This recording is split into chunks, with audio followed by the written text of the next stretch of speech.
All right, stretch drives, 6 games left, 3 at home, 3 on the road, and we play against an Auburn team that's I think they're 6-6 in league play. Obviously, been in the top 10, 20 all year long. Have a dynamite backcourt, and that's something we're going to really have to contend with. Going to have to guard the perimeter. Okiki, I think he's a guy that really has gotten better, and of course the big kid Wally they have inside. So it's a team that plays well at home. They have a good environment, and so it's a great opportunity for us and a challenge at the same time. One of the things I want to see us do is really value the basketball. One of the things we always talk about, the characteristics of our team, is that we defend. We try to create tempo, create turnovers, and we take care of the basketball. And the last two games especially, we've had a bunch of live ball turnovers that, in essence, I think has kind of turned the game, especially in the Mississippi State game. For 20 minutes I thought we played well. Had some turnovers, but they were like more dead ball turnovers. But the live ball turnovers are the ones you can't get back and you can't recover, and so what happens is you dig a hole in it for yourself. So that's something I'm looking for us to shore up with our basketball team. We're always talking about, we're lacking in one area. We try to pick up something. The rebounding has gotten better. I think we're defending at a pretty good pace. But now the things that got to take place is we got to take care of the basketball, and hopefully we can continue to, create turnovers or create tempo with our defense. Mike, I think the other night was the 6th straight game that the opponent's bench has outscored your bench. I know that's a stat you guys usually win. Just what do you think's going on there, and how tough has that been, and what do you got to do to maybe turn that back around? Well, it's been pretty inconsistent. I think that's been the biggest, question mark.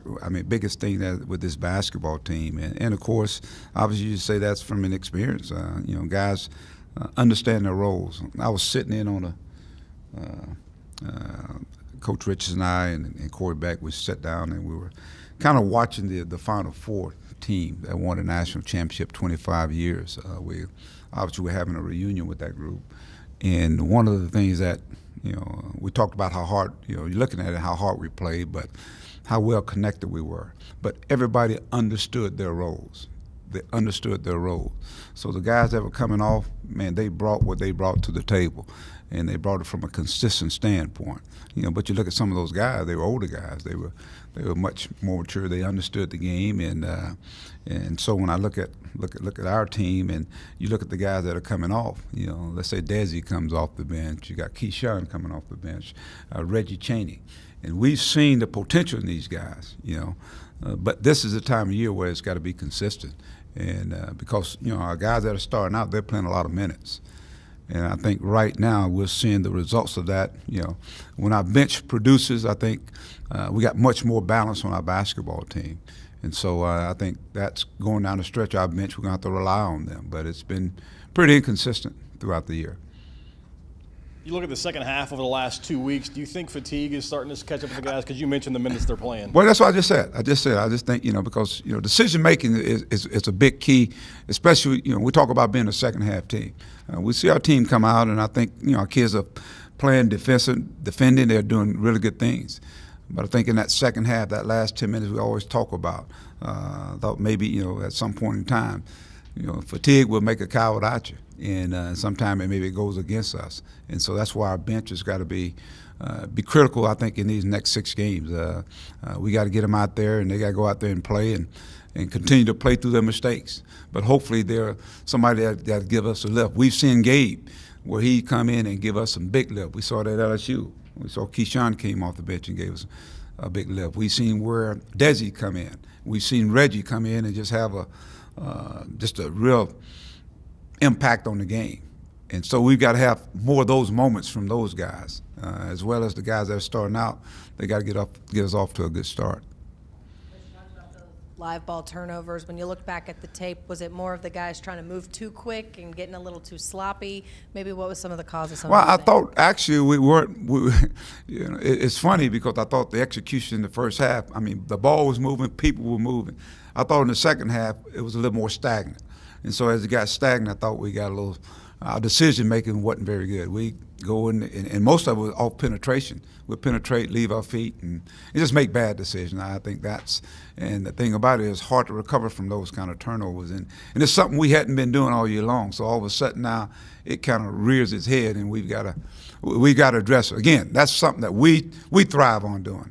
And so we've got to make sure our guys understand it. We had 3 guys, I think, with 5 guys with at least 3 turnovers. And I don't think that's happened all year long. Auburn's been a little bit up and down recently.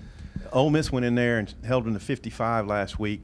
What have you seen from what they're doing right now? Well, they got some of the same personnel. And I think in that particular game you're talking about, they didn't shoot the ball well. And Ole Miss had something to do with that. I don't think the big kid played. I don't think Wiley played in that game. But they're a team that obviously they want to score, they want to get up and down the floor, they shoot the ball well, extremely well at home. But it's the same team, and you think about that. But obviously, teams our league is really good. Our league is really good. No matter where you play, whether it be at home or on the road, it's pretty good. Bruce was unsure about Wiley. What are you expecting about He'll play. I'm sure he'll play. Yeah, I think he played like 9 or 10 minutes of Vandy, so maybe he's having to play his way back into shape. But do you see that as a possible advantage for you with Daniel inside if they don't have Wiley can't play a lot of minutes? No, I don't see that. We played them last year. They didn't have him at that particular time. They got Spencer. The Okiki kid has really improved. And, of course, you got Spencer down there and McLemore. So you got some of the premier shot blockers in our league. I don't think that'll change how they play. As far as just one, defending their three-point shot, and 2, just if they start hitting them, how hard is it not to try and counter and get into kind of a three-point contest with them as far as, ignoring the inside game? I think we got to have some balance. I think we got to be able to hopefully guard their perimeter. We got to mix and match our defense. We can't be predictable on defense. I think that's got to be a big key.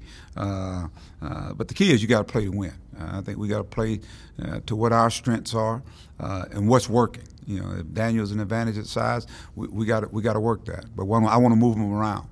But I think we can hopefully create some situations where we can take advantage of it. That's from the guard standpoint and the perimeter standpoint. And inside. Going back to Saturday, when Gabe has a rough stretch where he comes in, I think he committed 3 turnovers. I think the first couple minutes he was on the floor. What do you do or say to him to kind of instill some confidence in him? Just clean it up. That's all. I thought his passes were kind of, when I call that, as telegraph. You're looking where you're throwing the basketball. So guess what? If I'm a defender, I'm gonna look where you're looking at. And I thought it was easy for them to do that. And then I think a couple of them, a guy cut his route out.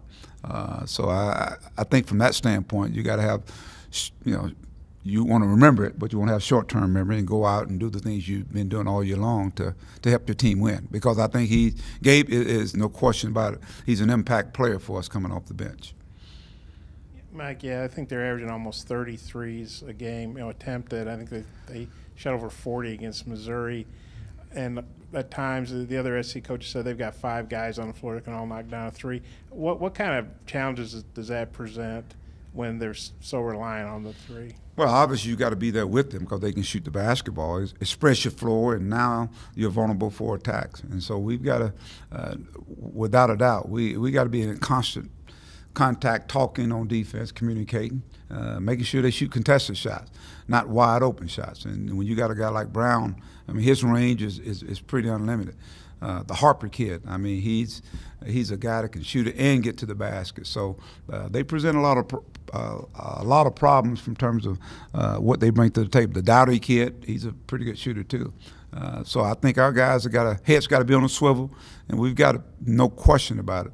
Got to make them drivers, and then at the same time build a wall where we can rebound and hopefully take advantage of the open floor.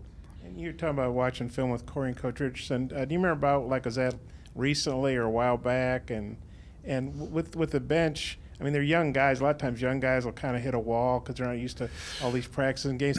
Are you confident the bench can – you said they got to be key these last 6 games. Are you confident they can I think get they can. Going? I think they're going to have to be because, like I said, we have guys not used to playing this many minutes, this many games. You think about even Daniel. Daniel probably played about 23, 24 minutes last year. Now all of a sudden now he's playing 28, 30 minutes, at the pace that we want him to play. A guy like Mason, Jalen Harris. And Isaiah Joe.